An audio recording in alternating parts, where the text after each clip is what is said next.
Adebabay yani na. Adebabay yani na. Yang kasab Adebabay yani na. Studio watch, subscribe and help Adebabay. Adebabay media dengan cerah.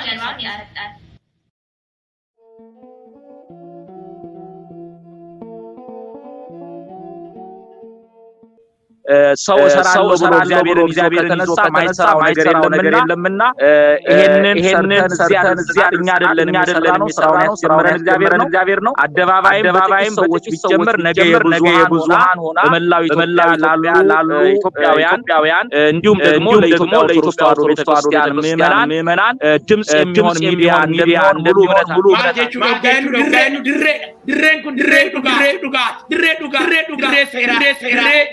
እምነት eenyummaa Ethiopian argannu isa kana gargaaru akka isinis fayyadamtan akka Adebabay dhaggeeffattan Oromifaanis ni dabra kanaatiif galata guddaa isin galateeffannaa Adebabay reese dhugaa kana gargaaruudhaan olmaddii abban maqaa gooftaa keenya Yesuus isin kadhannaa isiniif ibsina dirree keessanii galatooma Adebabay hunda keenya ክርስቲያን አንደበት ጋሳን ያስፈልጋታል እንዲህ በዚህ ሰዓት ቤተክርስቲያናችን ብዙ ፈተና ውስጥ ባለችበት ጊዜያችን ወባናችን ክርስቲያኖች እያንወደዱ እየታረዱ በጊዜ ይህንን እውነቱን እየገለጠ የሚሄደውን አደባባይ ሚዲያን እንደሚጠበቅብን ስለማምን ነው። እግዚአብሔር በዚህ ሀሳብ የምትሉ በያላችሁበት በበረከት ይጎብኛችሁ።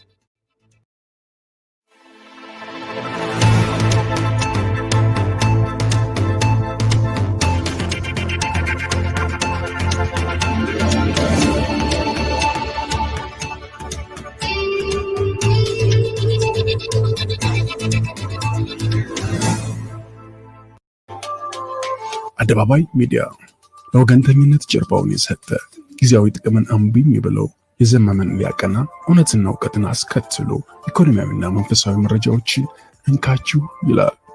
ትኩስ ዜናዎች፣ ዘጋቢ ፊልሞች፣ ጥልቅ ትንታኔዎች በአደባባይ ሚዲያ ይቀርባሉ። ራእያችን ጊዜውን ያማከለና ዘመኑን የዋጀ በእውነት የነጠሩ መረጃዎችን በእውቀት ደግፎ ለሀገራችን ብሎ ለዓለም ሕዝብ ማዳረስ ነው። አድሬሳችን አደባባይ ኢንፎ ሚዲያ @gmail.com፣ ዌብሳይታችን www.adebabai.com። ያግኙን፣ ይርዱን። የሁላችንም ስለሆነች ኢትዮጵያ በአደባባይ እንዘግባለን። አደባባይ ሚዲያ።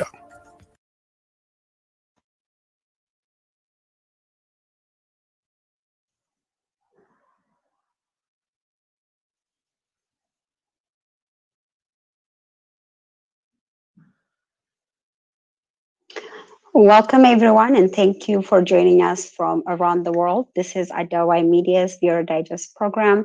My name is Hiwet, and I am here with my co-host for today, Diakon Ephraim. And today we'll be talking about Ethiopian American political involvement, especially around the 2020 election, which is about a few days away. And welcome, Diakon. Thank you, Hiwet. Yeah, have you voted already? Actually, I will save that for the conversation. I'm actually still citizen of Ethiopian citizen. I'm not eligible to vote. Oh wow! Okay, all right. But I'm really involved, and I'll let you know how I'm involved later in our discussion. Sounds perfect. And welcome. Thank you.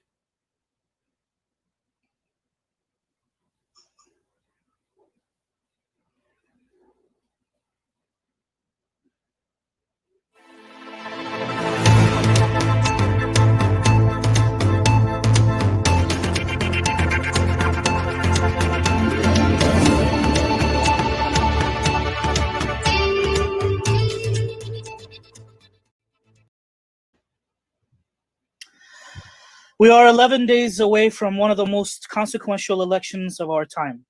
Arguably, the United States of America is known to be the birthplace of modern democracy. Even if it is with continuous controversy, the United States of America is known for the world to be the voice and face of freedom. As many believe, if America is stable, the world is stable. This is why every 4 years, the presidential election is the most followed by all citizens of the world. And this year, it is no different. Every word coming out of the White House, especially when it's for an issue, the world listens. Every presidential election does not only affect domestic issues, but the world. This, of many reasons, is why this election cycle is the most consequential election that needs all of our voice.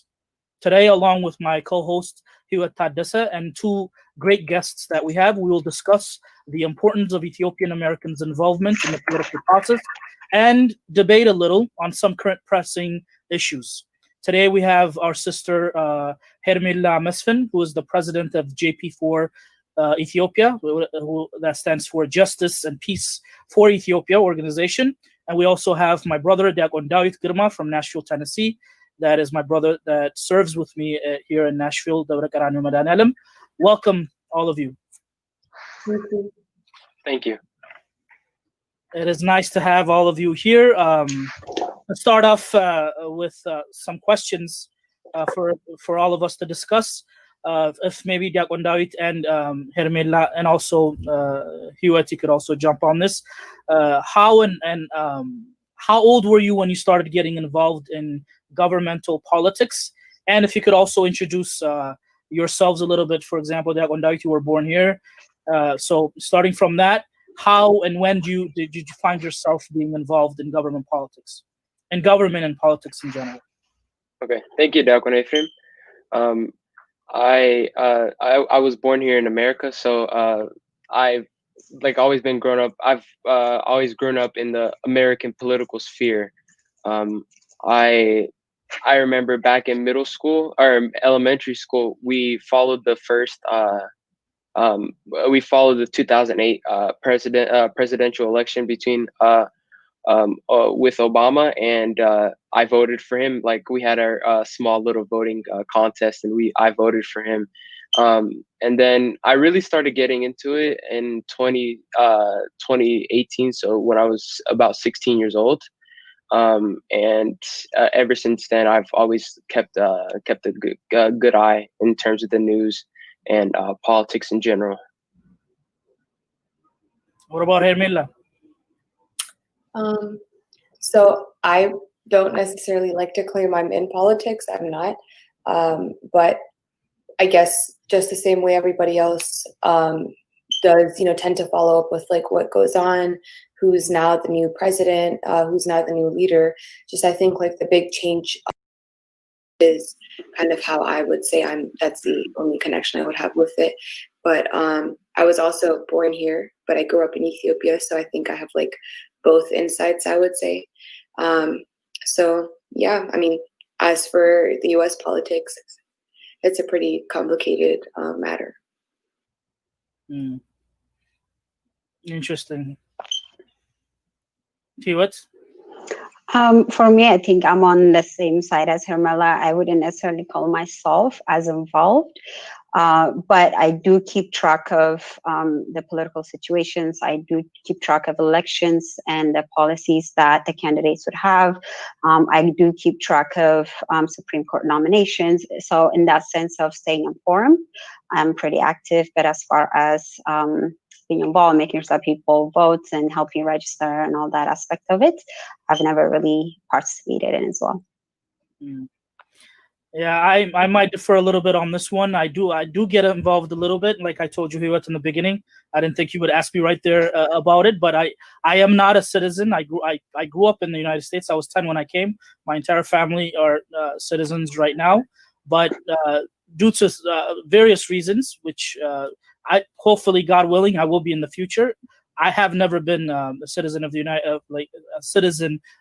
citizenship of the United States, but I've been always involved. I even remember when I was in Ohio 4 years ago, and I actually went door to door to help Hillary to be elected, and I saw upfront how it feels to be involved in these kind of issues.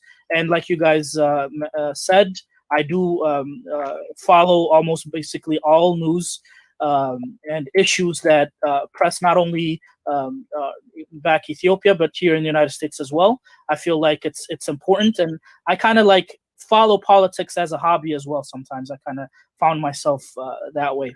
Going back to the Diakon Dawit, you mentioned that you voted for Barack Obama when you were in high school, in your high school program, and I remember we used to do that and hold our own mini political elections in high school, and the reason they do that is for us to be involved and to show us the importance. Has your political view changed afterwards? Yeah, for sure. I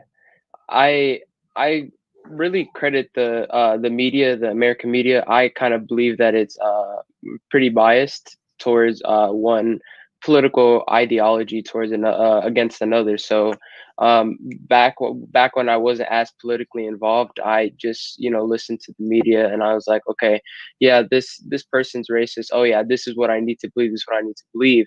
Then I don't really know what got me into it, but I watched some YouTube recommendation came up of Ben Shapiro, who's one person I really follow closely, and after really watching him, I had like a almost complete 180 turnaround, and I started doing my own research, and I started to believe like, well, some of the things that I've believed in the past was not really factually true, or it's not really backed up by any evidence and things like that. So I slowly over time just I changed my political beliefs.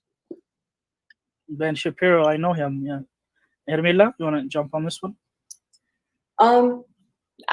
Again, that's why I said I'm not as like involved, because I've jumped around all the places, to be honest. Like I've had times of my life where I was like, oh my God, okay, never mind. I think I'm going to be a Republican now. Just because like a lot of the ideologies that they do bring on tends to, I think, relate to like the Ethiopian way of thinking that we grew up learning. So I think that kind of like always had me like, jump to that side as well. But then I don't necessarily claim a party right now.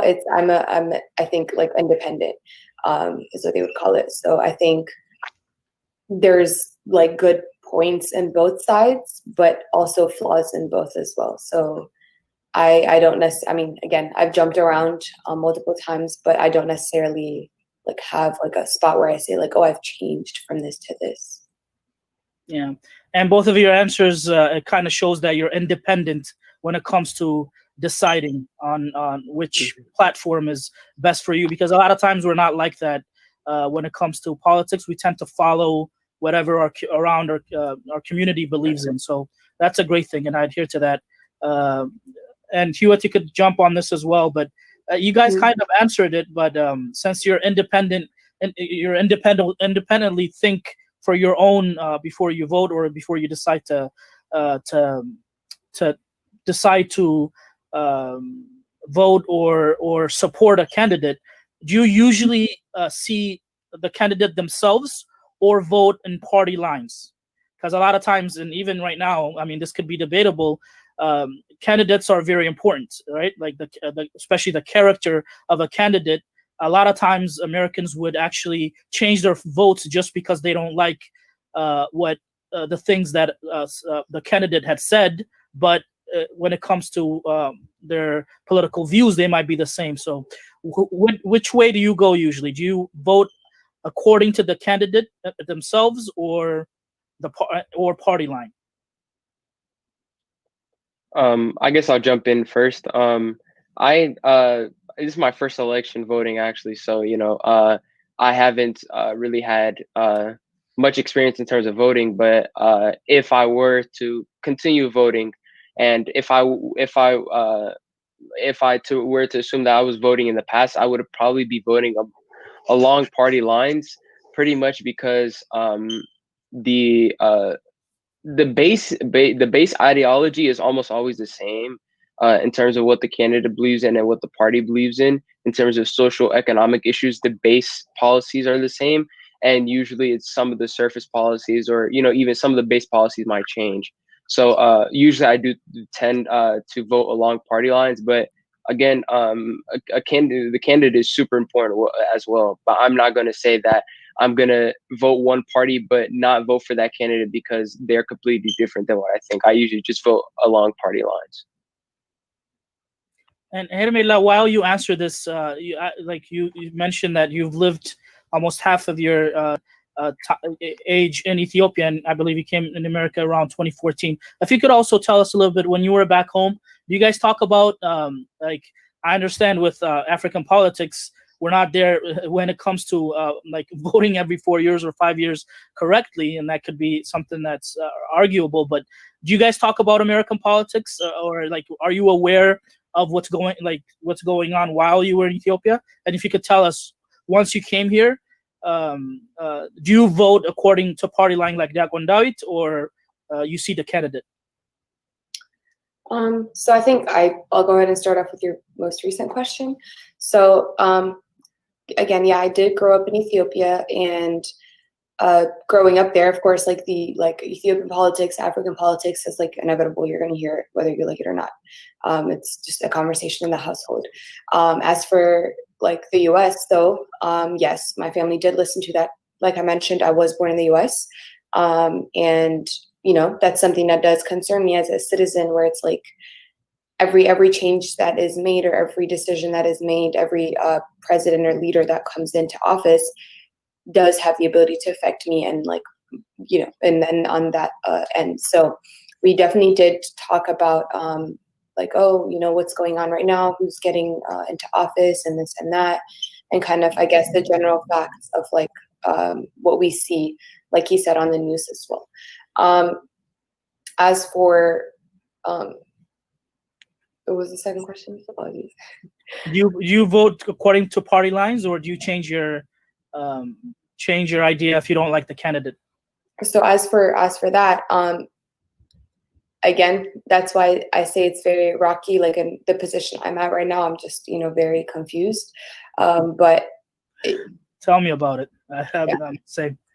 But honestly, I think there's this ideology. It goes both ways, where we all think just because Trump spoke this way, he's going to implement so and so or do so and so. Yes, that person is the president, but this is the part where it becomes different from African countries. It's not a one-man power. So it is Trump, yes, that's on power, but it's also Supreme Court members, Congress. There's just a lot of basis where this person will be able to make a solution on its own. So I think a lot of the times what people also don't see is oh my God, Trump did this, Trump did that, Trump did this, and then, or Obama did this, Obama did that. But it's it goes further than what we see, or that I feel that person's just the face of what's happening behind scenes. So it is most definitely important to go up based on the person that's also holding the position. But I also think it is important to go based on the party lines as well, just because if say I like the way Biden speaks, for example, it's pretty difficult to not like him, and you look at what he's saying and all of that, it's oh great, this person sounds like he's saying the best thing for every citizen or every resident in the US. But then I don't know, I think it's just a matter of politics is very complicated. It's not as simple as we want to make it. It's not as simple as okay, I watched the news today, I watched the debate today, I think this person was better and I think this person's the best. I think especially when you're in the voting world, you should definitely educate yourself on what's going on, what do the parties represent beyond the news. Again, like he said earlier, it is very true. The news channels are very biased, a lot of them. And I think it's do your research. It's everywhere, honestly. So look at it that way. And then on that basis, I think go both ways, swing both ways. For me personally, for example, the way I just voted was party line wise, and what the party's willing to bring to the table for the next 4 years. That's how I voted personally, not on the basis of me liking that specific leader or supposed leader. So I think it's a mix of both. I kind of agree, and then halfway, kind of, I'm a little bit different, and I want Hewitt to come on this before we go to break. But I usually tend to support like a party line, but then there's like I also believe that the candidate itself is very important, as we know. And in America, the three branches of leadership, there's the legislation branch, the judicial, and then there's the executive branch, which the president, only one person leads. So that president is supposed to be, even though nowadays, especially in our era, especially after President Bill Clinton, we don't see that, but the president is supposed to be one that is supposed to be centered and unite the party lines, bring them together and bring the country together and be able to work with everyone. Unfortunately, we haven't, again, this could be debatable. It's Obama's fault or Trump's fault that this had happened, but the country is divided now. Everything is partisan. But there was a time that I thought in 2016, just to share my story, I used to support I was ready to vote for a Republican president if it was not taken over by Donald Trump. And then basically everything changed. Not only the rhetoric, like Hermela, you said, I know, like the speeches, we shouldn't only see the speeches, but also the policy. But again, like you said, it was a very crazy time, and like I couldn't find myself supporting him. And I remember, like, if he made it, I would have supported either the Governor Bush, Jeb Bush, or the Florida senator. What was his name? Marco Rubio. Marco Rubio. He was someone that I was going for, and until like Donald Trump came, and everything became insult. Everything became non-policy, almost as if you can't even have a conversation with the youth, or like be able to have a proper conversation about policy, where everything became, rated R insults, where I felt like watching WWE sometimes with him. So I also feel that it's very important to see the candidate that's going to represent you, or represent the world. I mean, basically the United States. And again, this could be arguable, but the president of the United States means he's the leader of the free world. So I believe it's seeing it both ways, and candidates are very important as well. Hewitt? Yeah. For me, honestly, when we talk about policies, I don't really see much difference. For me, what I care most about is foreign policies. So when I do vote, I vote along a party line of the presidential candidate that I choose. So for example, if I was to vote for Biden, and at the same time, if there was a Senate position or a House of Rep position that was open for my state, I'll vote along the party line of President Biden. And the same thing with President Trump.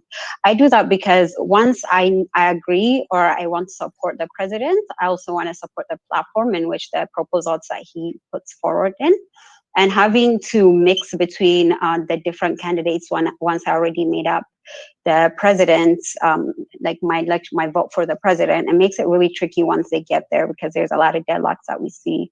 And then when the midterm election comes around, unless they're really messing up, even if I don't vote for the political party of the president that's currently in power, if they're doing an okay job and if I can support it, then I vote along that political line as well, just to continue that consistency and give the president a fair chance to see and experiment with his policies and proposals that he puts forth. So that's how I usually tend to vote. That's true. Thank you, Hewitt. Brothers and sisters that are watching us right now, thank you for tuning in. Please don't forget to subscribe, like, and share this conversation. We will be right back after a short break. አደባባይ ሚዲያ ለወገንተኝነት ጀርባውን የሰጠ ጊዜያዊ ጥቅምን እምቢኝ ብሎ የዘመመን ሊያቀና እውነትና እውቀትን አስከትሎ ኢኮኖሚያዊና መንፈሳዊ መረጃዎችን እንካችሁ ይላል። ትኩስ ዜናዎች፣ ዘጋቢ ፊልሞች፣ ጥልቅ ትንታኔዎች በአደባባይ ሚዲያ ይቀርባሉ። ራዕያችን ጊዜውን ያማከለና ዘመኑን የዋጀ በእውነት የነጠሩ መረጃዎችን በእውቀት ደግፎ ለሀገራችን ብሎ ለዓለም ሕዝብ ማዳረስ ነው። አድሬሳችን አደባባይ ኢንፎ ሚዲያ @gmail.com፣ ዌብሳይታችን www Adebabay Media, yes. አደባባይ ሚዲያ የኔም ነው። አደባባይ ሚዲያ የኔ ነው። አደባባይ ሚዲያ የሁላችንም ነው። የኛ ቤተሰብ አደባባይ ሚዲያን ይመለከታል። የእናንተስ? Do your parents watch አደባባይ ሚዲያ? Watch, follow, subscribe and help አደባባይ። አደባባይ ሚዲያ ለወገንተኝነት ጀርባውን የሰጠ። Welcome back, everyone, and thank you for being with us today. We're going to continue this conversation about the American politics and the Ethiopian American experience along with it, especially talking about the election that's coming up, I believe, about 8 or 9 days. We said 11 earlier, so I just wanted to throw that in. I wanted to ask my next question to Dawit, and then if Hermala, if you could build on it as well. What are the issues that you are currently watching, especially when it comes to voting? What matters to you? What are the causes that matter to you? Okay, thank you for that question. Really, most importantly, I vote for social issues. As an Orthodox Christian, those social issues are really important to me, and pretty much almost all the time that's lined with the Republican ideology. And then on top of the social issues, I really care about the economy, because the economy is really it's like a result of our success. It's a measure of our success and the measure of the world's success. Our economy affects almost everyone, and so I really do care about economic issues. And again, I do side with the Republican ideology in terms of the economy. Thank you for sharing that. And Hermela? Again, like I said, I don't, necessarily like hold on to a specific party, but I do definitely think, like economics of like the country is very important, not just for like, the US, but we got to remember we're in ties with like so many other countries, including, smaller countries like our own, Ethiopia as well. So it's just a matter of, where do we draw a line as to like what kind of it's a difficult so it's just a matter of like what is most important to you, I think. Yeah. So for me, I'm both ways. I know this sounds very confusing as well, but I'm both ways. I do definitely think like the like economics of like what's in the world or the country's very important, but I also believe like for when it comes to like Black lives, all of that, like I definitely think that matters, I think, with an even greater stance, because yes, like the world economics is big, but then again, we have to be human in order for that to go through. So it's just a matter of if Black people are respected, then or even treated better, that I think would go a long way as to just the way the world works. There wouldn't be like any human cruelty based on the basis of your skin color, basis of just so many different things. And I think it just create a balance in between that, and that not a lot of parties right now are presenting that. It's either this way or that way. But what I'm at is, why isn't there a balance as to, okay, yes, like the economics of the country is very important. I 100% agree with that.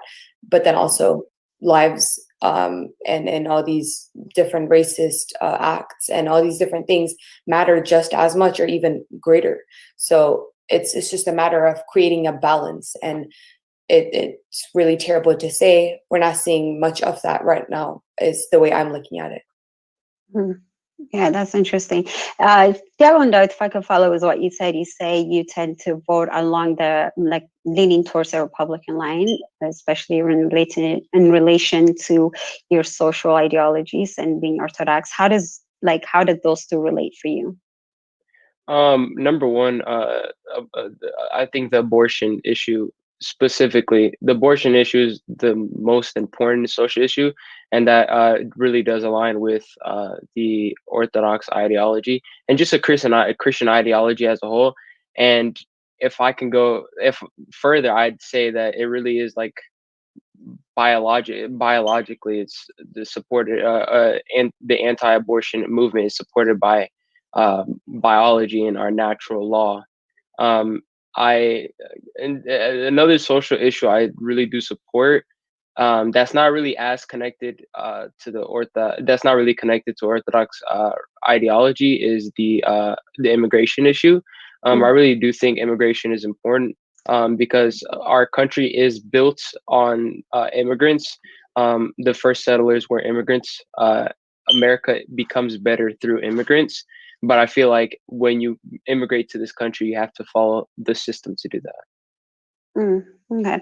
So if I could take you back to your comment about abortion, how, because I know there are, pro-lifes, and then, abortion being one of the main issues, especially now when we're discussing the newly maybe confirmed, as of tomorrow, I guess, the Supreme Court that's coming in, Amy Barnett. One of the issues they were talking about was, whether or not she was pro-life, and the fact that she was pro-life was an issue. So how do you view that? And if Herman left, you could chop in here as well. Like, how does that exactly reflect? Because in one way, we could say that it's not the government's job for it to come in and manage my body, right? Like, me as an individual, I should have my own rights and a way I want to manage my own body. And if we say, yes, the government may not be able to pay for it, but they can't tell me what I do with my body. But then to the same degree, though, the government is also, like, the laws and regulations we also have are in a way to manage and regulate people. So that kind of may be another issue that we could discuss as far as this is concerned. So how do you view that? So I think that's a very important topic, and I definitely don't think the government should be involved whatsoever when it comes to abortion laws. I think I'm not the type of person to say go get pregnant every 5 seconds and then go get that child killed. That's not what I'm saying. But I also I think that there should be limits to what the government can butt into. And a woman's body is absolutely off the limits, is the way I think of it. Women go through sexual abuse is very, very common, more common than we like to think of it. It's just very, I think it's a very rooted and serious issue. And due to that, a lot of females do tend to get raped. A lot of females that do get raped do not come out to say that they got raped as well. And so the way I see it, how are you going to, force a 12-year-old that got raped to continue to have that child? That's going to scar her for life. If she's not ready, she's just not ready. And so I think maybe put guidelines to it as to I don't know, maybe it's, again, excuse me, it's a prostitute that's consistently, going, getting pregnant, coming back. And it's if it becomes a cycle, maybe put some sort of regulations to kind of maybe possibly try and work that around. But regulating what a woman can and cannot do is not the government's job. Yes, government is, put there to go ahead and control our day-to-day basis of life and how we're supposed to do certain things. But it's the same thing as, I don't know, it's just a lot of different matters where we have to take care, like you said, social issue has become so intertwined with politics that's what's bringing so much difference that you, Hewitt, also came out to say earlier as well. There is a big difference right now. There is a big divide. And the reason for that is because social issues are coming into politics. And yes, the Christianity way says so and so, but then again, the way I'm Christian, and God has allowed us to choose whatever route we want to take, as long as I know. So Christianity is a free religion. So never have we seen anywhere on the Bible where it's forcing us to do anything. It's forcing us to believe a certain way. And so if the Bible is not forcing us to do anything, why is government playing God and trying to decide, oh, you get to kill a baby, you don't? And let's not even use the term kill a baby, but you get to do this, you get to do that. I think government should stay in its lane as to everything else it controls, the economy, just so many different things. Just leave this matter to women and the way they want to deal with it. Yeah. I mean, okay, so maybe I have a question on for David as well on this one. When we're talking about, the government should stay in its lane, but the government's job is, in a sense, to protect its citizens. And when we're talking about those citizens, we're also talking about the opinions and the things that matter to those citizens. And as much as, might seem easy to say, it's just some extreme groups that don't like pro-abortions are like random or they're not as many, right? There are a lot of people that are pro-life. And as such, why shouldn't that be a policy within the government if people are supporting it, right? If there's a lot of support for it, just like any other issue we support, like immigration, like you mentioned, it should be the democracy, right? Speaking democratically, if there is a support for pro-life, why shouldn't we make it a pro-life? Why shouldn't we make it legal? And how the government manage that? I think that's a great question. I think you just really have to go back to so this abortion issue started because of Roe v. Wade, which is a Supreme Court decision, and because the Supreme Court justices are not democratically elected, it became an issue that was solely decided by the government and not by the people. And in terms of the government playing a role, here's how I see it. I see that as a Christian, I don't support birth control. I don't support, condoms and things like that. But I don't believe that the government should be banning these things. I do agree with Hermela that there should be a difference between with your religious ideology and with your with the government, because as a conservative, I believe that the government should stay out of everything. But what I do disagree with is the opinion that the baby is a part of the woman's body. I don't believe that, and because I don't believe that, and I believe that the baby has a life, the government has the job to protect that life, just like it protects all of our lives, making it illegal to kill any person. I believe in the same way that the government is playing that same role, or the government should be playing that same role of protecting the life of the child. Diagon Dice, do you want to jump in? Oh, Diagon Ephraim, do you want to jump in here as well? Yeah, this is a very interesting conversation you guys have been having. It's a very hard issue to grasp on and talk about, because again, you're right when it comes to our faith, and as like I am when it comes to social policies or social issues. Of course, we are all conservative as an Orthodox. We believe that there is no such thing as when does life begin. Life begins at the time that God had created a person, a human being in the womb, and that's and they should be treated as a human being. But I also agree that it's not the government to mandate what we should believe and how the woman should treat her body. But then again, my problem with the Republican Party and with this conversation is not with what only what the Democrats are doing, but the Republicans would say that, hey, we are conservative, we do this. We believe that they believe in pro-life, but then they turn around, and I don't know if you guys know this story that just broke by a whistleblower just 2 months ago, that they're doing vasectomy or illegal fertilization of women's body, and it's supported by the Republican Party and the conservative movement, and especially by Donald Trump. So my problem is they say one thing and then hypocritically do the other. It's the same thing when it comes to foreign policy. They say about they're very life is precious and all lives should be equal, but then they go out in foreign policies and it's that party that starts wars around the world.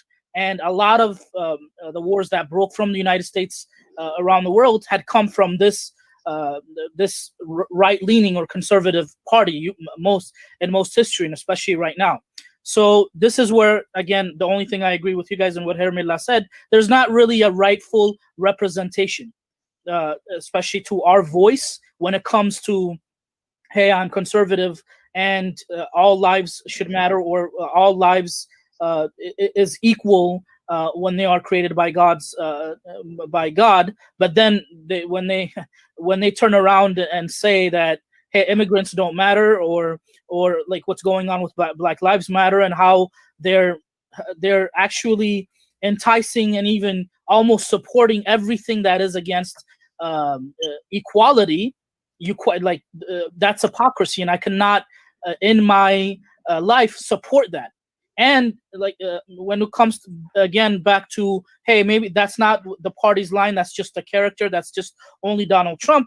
I used to believe that, but now it seems as if the whole Republican Party is lining with this instability of, like, we can name hundreds of things that Donald Trump had said, and not only the words that he said, but because of the words that he said, so many things had happened around the world.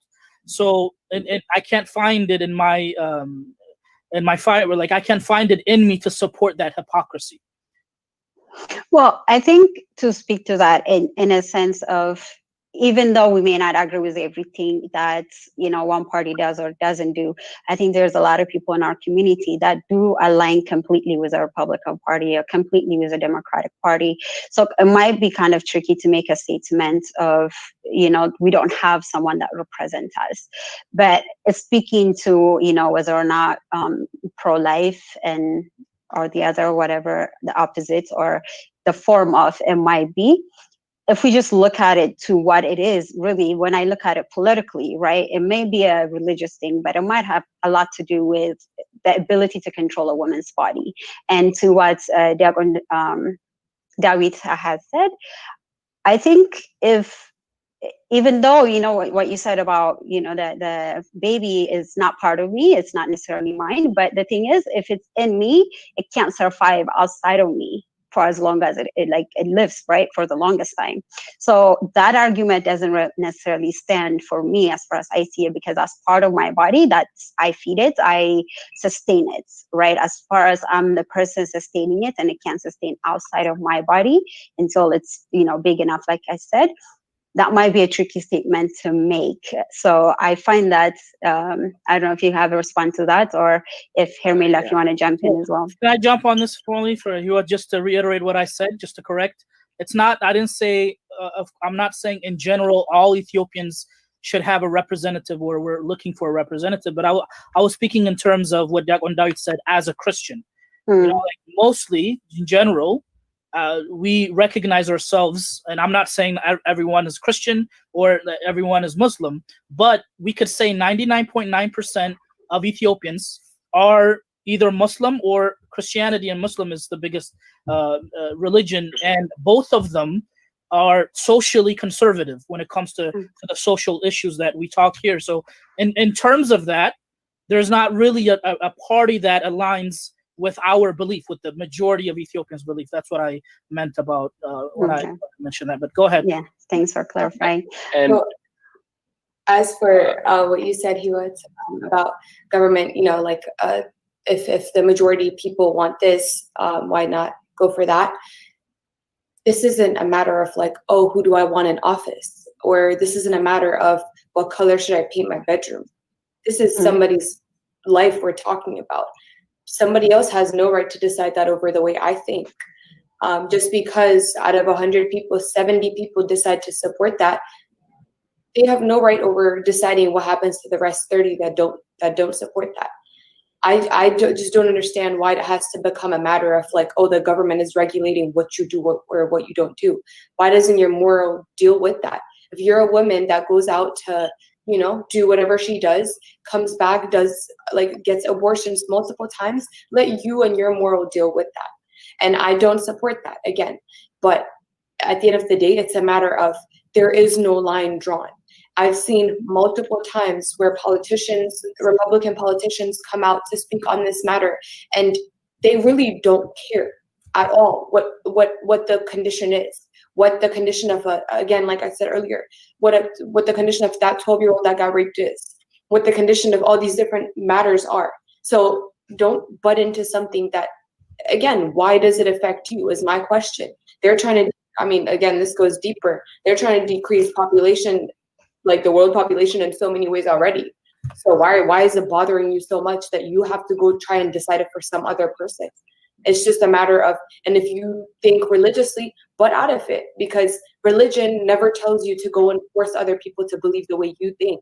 It's a matter of, you believe that way, great.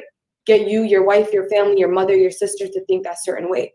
But you have no right to decide what happens in the next household, what happens in the neighbor's household. That's my biggest issue with this is, again, I'm not saying go kill kids, go like get abortions, but I just think this matter should be out of the decision of others and be my decision to make, her decision to make, you know, because again, there is no line drawn. It doesn't say like, oh, women that got raped can get abortions. It's no, abortions are illegal. So why? You know, just think of it. And then it's very easy for men to sit there and claim like, oh, but this is the way, the Christian way, or this. Because, and again, as a woman myself, like I said earlier, I'm a junior in college. I've seen sexual assault happen multiple times.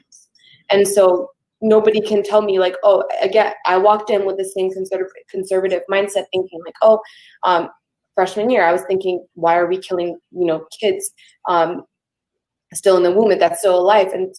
But I noticed at some point in my life, like, we never know what's really going on with the women, what she had to go through to get to that point. So it is none of my business to butt in and say, oh, hey, you can't do this. Oh, hey, you can't. You understand me? And so it's not like government is going to provide for the money she's going to be using to raise that kid either. And that's what is so crazy to me. She's stuck with that child for 18 years. What if that's like a drug addict of a mother? And so imagine what the kid is going to have to go through. She doesn't want him. She wants to get rid of him, but now she has to raise a child she doesn't even want. So imagine the trauma the child has to go through. You know? Sorry. Yeah. Just touching really quickly, there are 2 points I really wanted to bring up. One that you brought up, Hiwat, is you said that even though it might not be your body, but because you sustain it, it's living within you, and it can't live without you. You can make that same argument that until maybe 4 or 5 years old, that baby is still going to be under you. Even like right when it's out of the womb, it's still very dependent on you. And I believe, and if it's not part of the body, then it's not part of your body here. When the baby's in the womb. And in terms of what there are some Republicans, and that there's a disagreement among Republicans. Some Republicans believe that rape and incest shouldn't be even people that are raped or have incest committed against them shouldn't have abortions. But some Republicans have come out and drawn that line and want to draw that line. So it really just depends on the candidate about that. I think to that, there was this really nice explanation that yesterday a friend of mine told me that there's a difference between being pro-life and pre-birth. Pre-birth is that idea of like the child has to be born regardless without providing the necessary support that you were mentioning. But at the same time, though, Diakon, we could agree to disagree. But once a child is out of me, right?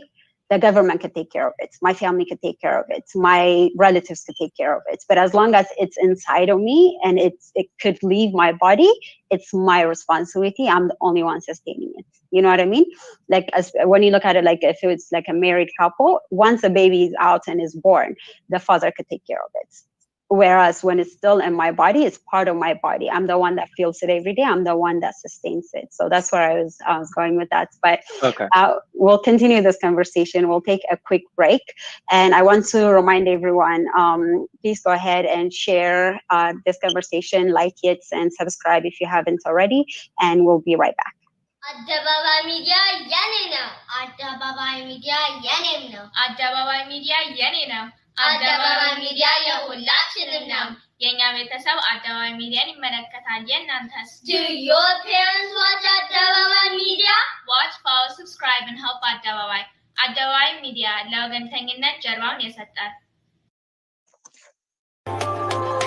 አደባባይ ሚዲያ ለወገንተኝነት ጀርባውን የሰጠ ጊዜያዊ ጥቅምን አምቢኝ ብለው የዘመመን ሊያቀና እውነትና እውቀትን አስከትሎ ኢኮኖሚያዊና መንፈሳዊ መረጃዎችን እንካችሁ ይላል። ትኩስ ዜናዎች፣ ዘጋቢ ፊልሞች፣ ጥልቅ ትንታኔዎች በአደባባይ ሚዲያ ይቀርባሉ። ራዕያችን ጊዜውን ያማከለና ዘመኑን የዋጀ በእውነት የነጠሩ መረጃዎችን በእውቀት ደግፎ ለሀገራችን ብሎ ለዓለም ሕዝብ ማዳረስ ነው። አድሬሳችን አደባባይ ኢንፎ ሚዲያ @gmail.com፣ በዌብሳይታችን www.adebabai.com። ያግኙን፣ ይርዱን። የሁላችንም ስለሆነች ኢትዮጵያ በአደባባይ እንዘግባለን። አደባባይ ሚዲያ። Welcome back, everyone, and I'd like to invite Diagon Ephraim to continue our next segment. All right, thank you everybody that have been with us throughout this whole time. Don't forget to subscribe, share, and like our conversations. Brother Diagon Dawit and Hermela, thank you for being with us. I will continue with one more question, or continue with the questions, resume with the questions. We talked about specifically on the importance of knowing the candidates and like a party line, and then we've also touched on a policy, especially we've touched on and pressed on the controversial topic of abortion. So in general, right now, my question would be, as an Ethiopian American, and also we could also broadly look at it as immigrants from Africa, which policies or issues do you think we should best focus on before making our votes? And following up with that, which, again, maybe we've talked about candidates and party line, which party or policies or party do you think has the best interest of the Ethiopian American community, or in general immigrants community? And I want to put one issue, maybe one thing that rises with when it comes to immigration and like the community that comes in the country and start fresh, or start from the beginning. One thing that's very important is the healthcare system. That's one of the issues of immigration and then healthcare. So in terms of those things, which party do you think has the best interest for our community? So I think, again, all of it is complicated, like I said, but honestly, I think the best way you can pick whatever candidate you want to, take the route with and then choose for is, especially for the Ethiopian community, I would say heavily on immigration. Just do your research as to who you think is the best kind of candidate that will be able to bring in like a fair system for the immigration, not something. And I think a lot of the times, a lot of us get it confused as to like, but I didn't come in this way, and I didn't do this way, and my family's not trying to come in this certain way. But I think it's the best way to do it is to sit down, look at it in a fair sense. Okay, so it's maybe you didn't come in legally, but I think acknowledging the fact that was wrong. And then, sitting back, looking at it, saying, okay, so like moving forward, though, what do I do? What's the best policy for me? Do your research is just the way I would want to put it. And that's I think the most important part about, especially, for the Ethiopian community, because, and not just the Ethiopian community, this is like for a lot of foreign community members, it's, they really do have to deal with like immigration in the process of that. And a lot of them, I was born in the US, but my family wasn't. And so they still have to go through the immigration process of the US. So, and I've seen that. And so I can't be selfish and say, oh, I was born here, it doesn't matter. Because I have family that also, and so the way that goes is just sit down, look at what, again, not off of the news. Please, I do really want to keep saying this. Don't look at what the news is telling you and say, okay, this is great for me, this isn't. This is your life you're playing with, because one vote does make a difference. So when you go out to vote, don't do it based off of like, oh, this is what the news is telling me. Yeah, listen to the news, of course, but then also do research on it, because especially as people that your life really does matter on a certain on certain policies, and your life is dependent on those policies. Sit down, do your research on that. And then as for what was the second point? Which you kind of touched it on, but which you said do our research, but which party do you think has the best interest for the Ethiopian community? again, like I said earlier, I don't necessarily believe right now there, like the way I think of it, there is the perfect combination. Just because, yeah, Ethiopians have like a lot of Ethiopians have that like Republican ideology deep down, but then again, like immigration wise, maybe that's not the best option for them. So I don't know necessarily. It's just, I think it's based on the individual. I don't want to give any advice just because I myself am in a very confused state. But that did not stop me from voting. I did vote based on what I felt like was important to me, to my life, to my family's life currently. So again, as long as you do your research, I think that way you'll be able to know whatever candidate fits you and your family the best. Yeah, I agree with Hermela, with what you said on doing our research, because a lot of times we tend to only focus, even though the presidential election is very consequential, very important to follow, but we forget, and this is also a lot of times with other, like majority of Americans that are always like, why isn't the political system changing, or why am I not seeing the kind of change I want, is because we don't follow the senators, the Congress, or representatives and senators elections. Election is every 2 years, right? And we tend to only focus on the 4 years, and we don't vote on, or we don't really care about who we vote for after the presidents. And I know people that actually vote either Democrat for president and then vote for Republicans for example, whether for a senator or for a representative. They would jump around with their votes, which I believe is very smart.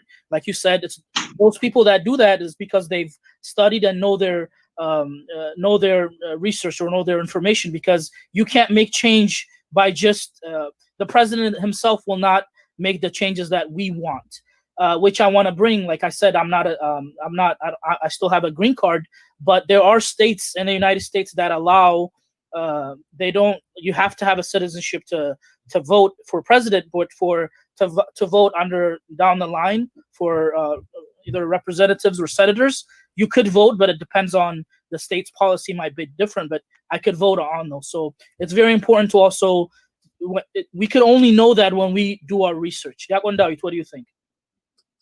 I definitely agree. Research is the most important part of politics. I mean, not even politics, just everything in general. You always have to do your research. You do your research before you choose a credit card. You do your research before you choose your house. Why shouldn't politics be any different? Research is the most important thing, because especially now, because everyone is so biased. The media, even I'm biased. Every single person that you talk to is biased. The only thing that isn't biased is the facts and the data. So looking at that is what's going to give you your informed opinion. And in terms of the question you asked earlier about what the Ethiopian community really believes in, I really don't like to generalize, because everyone believes in something different. But for me, that's what's really important, and what I think is really important for the Ethiopian community is immigration, as we talked about, social issues as in abortion and things like that, and the economy as well, because we are, I'm not going to say we because I was born here, but a lot of Ethiopians that came to America came here for a better life and better opportunities for their children. And the only way that can happen is if you have good immigration policy, which limits the amount of illegal people that come into this country, to take away opportunities from the people that really deserve it, and also the money as well.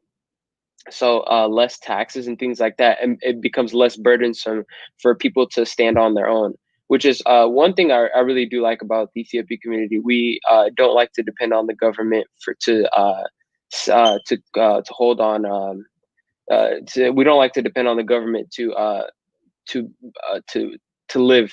We don't need the government bailouts in order to do that kind of thing, and which I think is a really good part of our culture, just keeping our dignity. Are there any referendums or amendments you guys are following in your local state that's very important for you, which kind of goes with, we usually only think about the presidency, but locally there's a lot of things that affects us within our states as well. Are there any ones that you're following? I guess I could touch on it. So as we know, Nashville is a very Democrat run city. So there isn't very much change in, or there isn't very much, I guess, variation in ideology. So it's pretty much, I went to the ballot box the other day, and when you try to vote for your local or state representatives, they're all Democrat. There's no Republican option at all. So in terms of that, that's why I don't really keep up with local and state politics, which is a pretty, I shouldn't be doing that. I should be keeping up with local state politics. But because there isn't much diversity in political thought in Nashville specifically, that's why I don't really keep up with it. But in terms of other cities where it's, maybe a swing state, or cities that are like, half Republican, half Democrat, local and state elections become very important in terms of policies that really affect you. Yeah, what you mentioned, I want to follow up with the question. You said Tennessee is a red state, and with Hermela's from a blue state, and I believe Washington is still a blue state, right? Very blue, and it's gonna stay blue. So, and a lot of people would say, including a lot of people that I know, and sometimes I even feel like that as well, where we say, "Oh, it's a red state. How am I gonna vote? And my vote wouldn't count." They're gonna eventually go red state. The only states that might really be important is Ohio, Florida, and all those swing states. What do you say to those voters that are in red state, but they might be leaning blue, or they're in blue state, might leaning in red, but they're feeling like their voice might not matter? Hermela.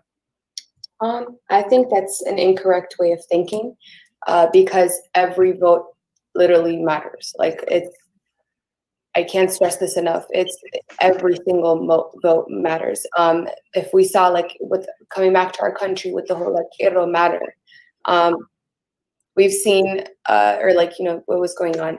We've seen how in Minnesota, there was a representative that got into office by winning with, if I'm not wrong with the numbers, about 56 votes. Imagine if the Ethiopian community that was sitting there consistently speaking out, consistently saying, "Oh, like, this is our voice." Imagine if that community came out to actually vote, somebody they didn't want to see up there wouldn't have gone up there. So it's a matter of every vote really does count. You may feel like you're in a say Democratic state and you're a Republican, and you may feel like your voice might not matter, but it really does. Numbers really, I think it goes a long way. So if you're thinking, "Oh, I'm surrounded by a certain political group of believers, and then I'm on the other side," that's very wrong to think, because you matter, your vote matters. And so each vote that you make, honestly, especially as Ethiopians, I don't know if a lot of us know this, I just recently learned this myself, is that say even with the Ethiopian Orthodox Church, we don't have a seat for the inauguration. And so, and a lot of religion leaders do have that, religious leaders do have that seat. But somehow with such a big population, especially in Washington, D.C., imagine, like, Amharic is literally the second language of the DMV, like the D.C. Metropolitan area, and to the point where every business, I don't know if everybody knows this, but every business is required, whether you're Ethiopian or not, every business in DC is required to have somebody that speaks Amharic. And that being the matter, we have go to Silver Spring, or the trash cans in downtown. It's crazy. You literally see Amharic written all over it. Silver Spring is mini Addis Ababa. And so it's a matter of seeing all these little changes, seeing all these different things. A lot of us don't vote. A lot of Ethiopians do not vote, thinking that same ideology. And so your voice does matter. Go ahead and vote. We have a lot of rights that we can ask for. We have a lot of different things that we can get seats on, different matters. And so, again, even with the recent interview that happened with Trump as well, where he mentioned the Nile, and just so many different times that he's mentioned that as well. I think we let things get to a certain point because of the fact that we as Ethiopians are not as involved within the U.S. Politics as we should be. You don't even have to be a politician. It's just find a way to get your rights to be heard. So again, I really do want to urge on that. It doesn't matter. Keep voting. Hewitt, you want to jump on this before we go to break? Or?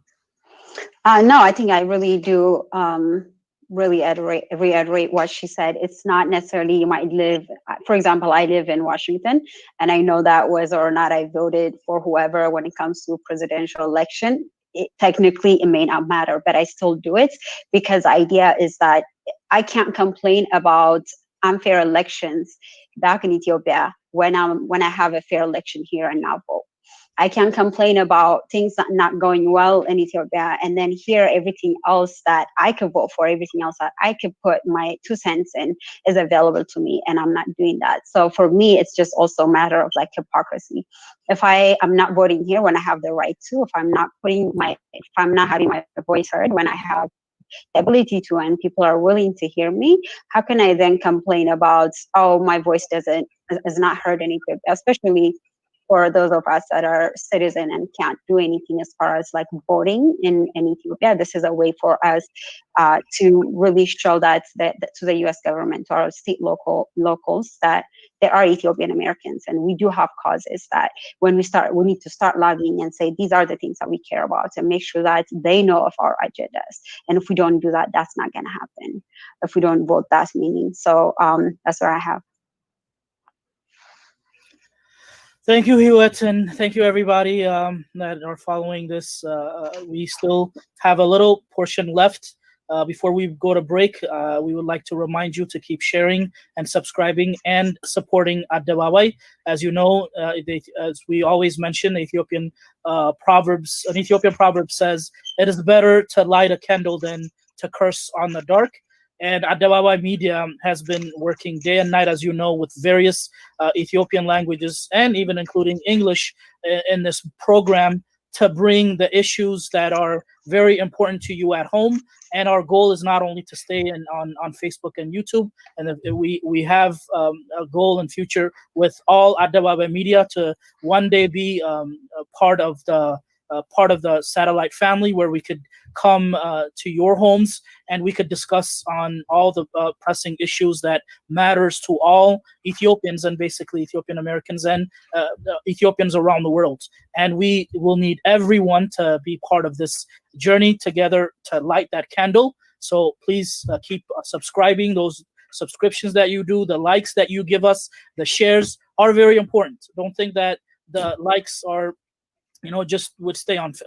Every time you share and like and subscribe, you are helping us share this conversation to everyone. Please keep supporting, and we thank all of Adebabay Media's family that are always with us doing that. We're gonna take a short break, and we're gonna continue a little bit after this break. አደባባይ ሚዲያ ለወገንተኝነት ጀርባውን የሰጠ ጊዜያዊ ጥቅምን አምብኝ ብለው የዘመመን ሊያቀና እውነትና እውቀትን አስከትሎ ኢኮኖሚያዊና መንፈሳዊ መረጃዎችን እንካችሁ ይላል። ትኩስ ዜናዎች፣ ዘጋቢ ፊልሞች፣ ጥልቅ ትንታኔዎች በአደባባይ ሚዲያ ይቀርባሉ። ራእያችን ጊዜውን ያማከለና ዘመኑን የዋጀ በእውነት የነጠሩ መረጃዎችን በእውቀት ደግፎ ለሀገራችን ብሎ ለዓለም ሕዝብ ማዳረስ ነው። አድሬሳችን አደባባይ ኢንፎ ሚዲያ @gmail.com፣ ዌብሳይታችን www.adebabai.com። ያግኙን፣ ይርዱን። የሁላችንም ስለሆነች ኢትዮጵያ በአደባባይ እንዘግባለን። አደባባይ ሚዲያ። Welcome back, everyone, and we're going to continue our conversation about Ethiopian Americans' involvement, especially when elections are a few days away for 2020 presidential, and also the different referendums and amendments that we're going to vote for, right? So I have one last question for everyone. This is a bit of a fun question, and if I can have either Dagon Dawit or Hermela answer this. I'll start with Diakon Dawit, actually. So who's your favorite political leader, dead or alive? That are alive? Dead or alive. Oh, dead or alive. Okay. So of all time. So I have two main ones.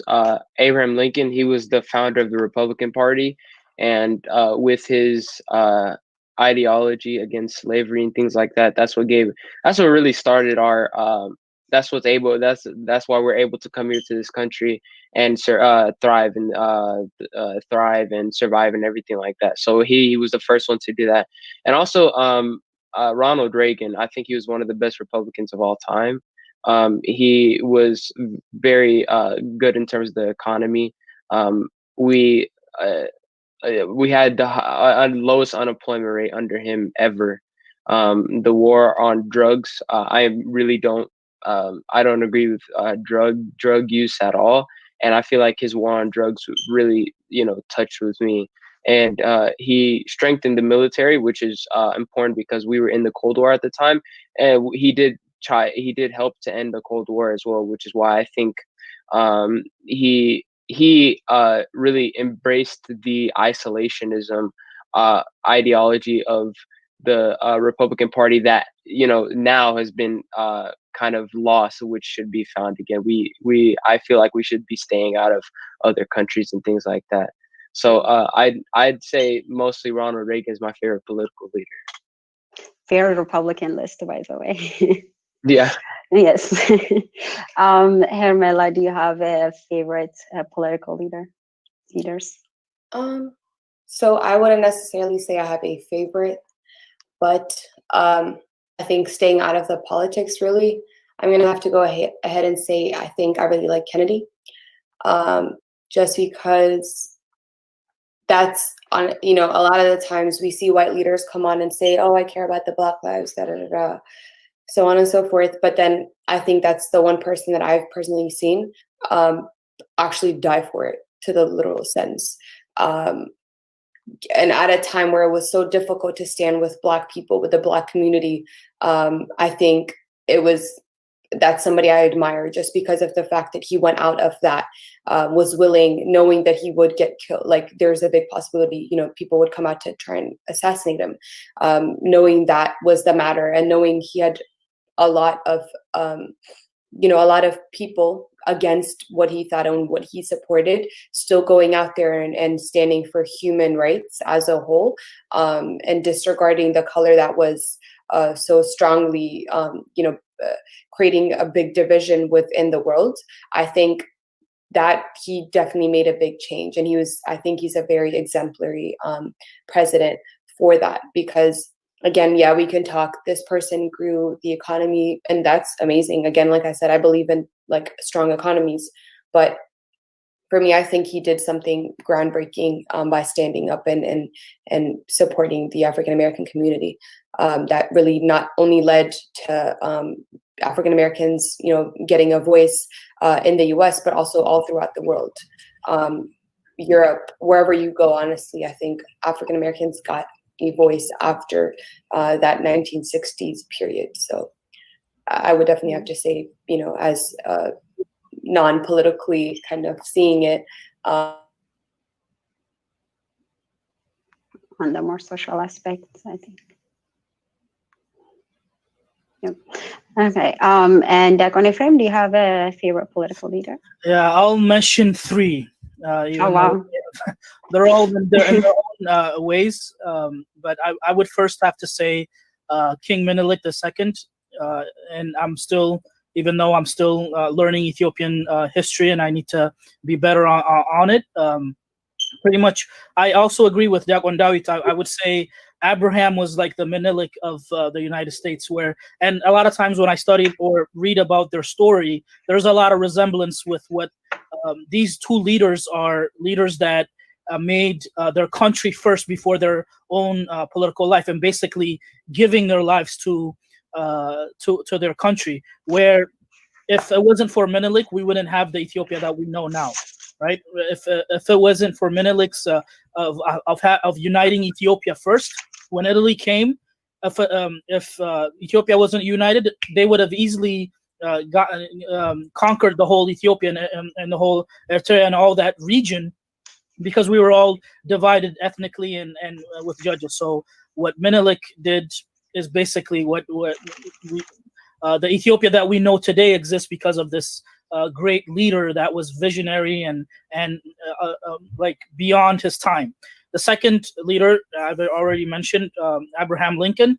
He, the same way, we wouldn't have the United States that we know today if it wasn't for Abraham Lincoln making the country first before himself, and basically even being assassinated. And if it wasn't for him, again, even though there's a lot of reasons that he chose to free the African Americans, but it was even to think about, not even think about a policy of banning slavery was untouchable at the time. So he gave his life to this country because he knew that with slavery, this country wouldn't continue. And the third one I would say is President Barack Obama, which he's still alive. With President Obama, I would say more of his life and of how his influential life has influenced me more than his policies. As a president, I mean, what he did is still early to call or to judge, but basically becoming the first African-American president, with what Hermela said, he was 2 years old when the United States was able to pass the Civil Rights Act of the 1960, it was 1964. He was only 2 years old when African Americans were able to vote. So it's and carrying himself with how he went through school and his life and his perseverance and all of that had become influential not only to me but all Black men and women around the world, that they could do it. You know, it's not news that Black people around the world, not only in the United States, but Black people in the world had been marginalized and been through brutal life and all throughout of life. So President Obama's presidency, I think, speaks more to just a policy of a time, but it speaks for all people that, yeah, if you could work on what you're doing, and if you'll be able to believe on what you do, you could make it. So more of his life is more influential to me. So I would say these three things. Sorry, I made it too long. Those are amazing leaders. So it's really hard to top that off as well. For me, I think I'll just go to Africa, and I say he's a very controversial leader, but I really, really appreciate Thomas Sankara. And the reason is, I think at the time that he was alive and the way he was able to do, especially when it comes to women issues in his country, right? Outlawing child marriage, outlawing FGMs, and really recruiting women to school and making sure that they have government spots and make sure that they are in the military as well. It's very, very revolutionary for him and for the time. So I really appreciate him. But he's a communist, so take it with a little bit of, reservation of thoughts. But before we finish, I wanted to ask if you guys have any last thoughts that you want to share with us, and I'll start with Hermela.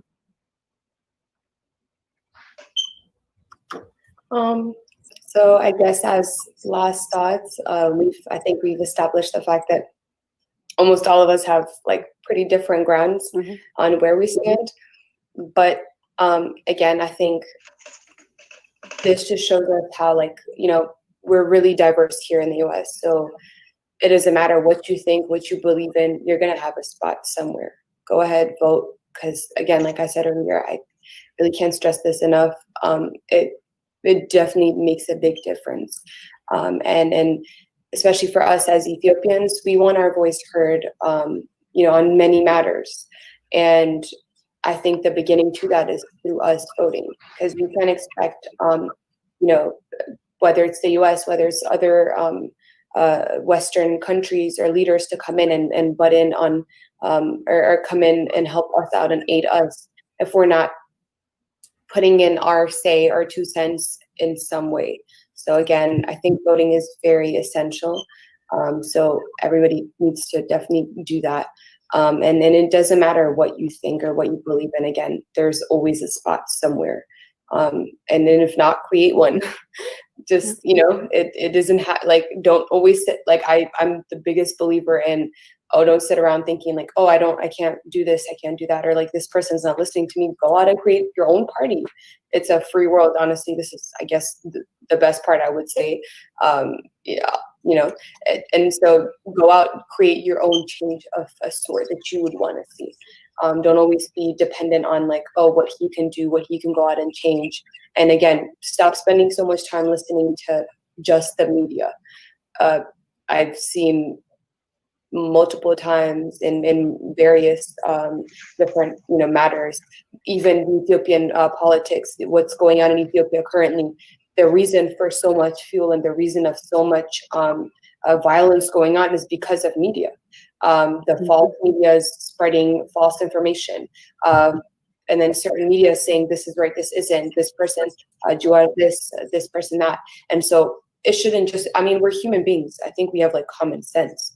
And I think based on that, that should be our main basis, and then continue on to do your research. As somebody, if you're putting in your 2 cents on who should be the next leader of the country, make sure you know who you're voting for.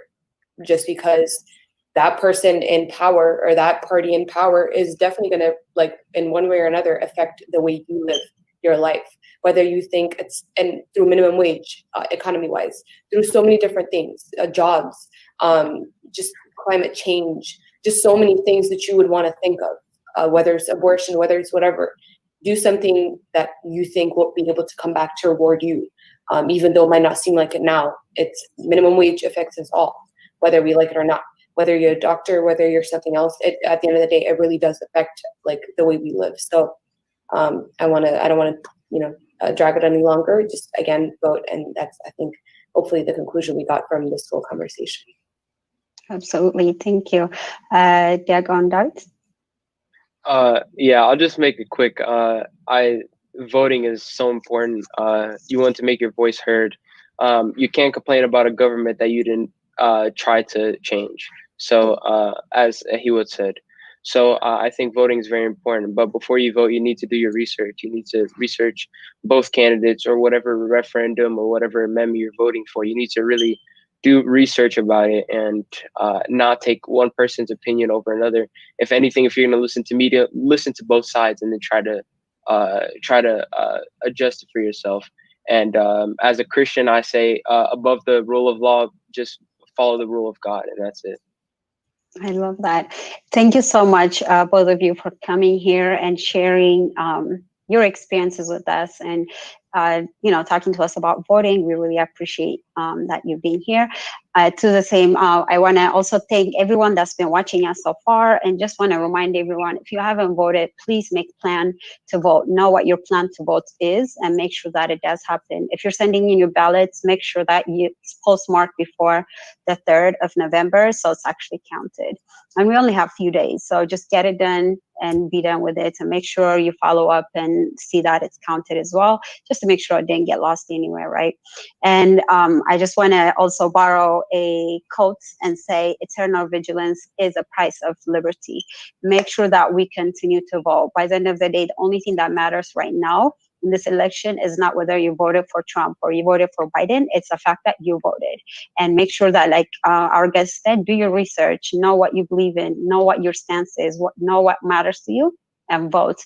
And I know, like, the Habesha Networks has organized Habesha's Votes, where they have information, and if you know how to, the know-hows as far as voting goes, they have phone banks as well if you want to be part of that. And if you're curious about, Vice President Biden's candidacy, I know that we have an organization called Ethiopian Americans for Biden and Harris. So you could go and look them up and see how that affects us as well. So I'm sure there are so many other ones that we can look up to, but the main thing is we continue to vote, and we make sure that that vote is counted regardless of where you live.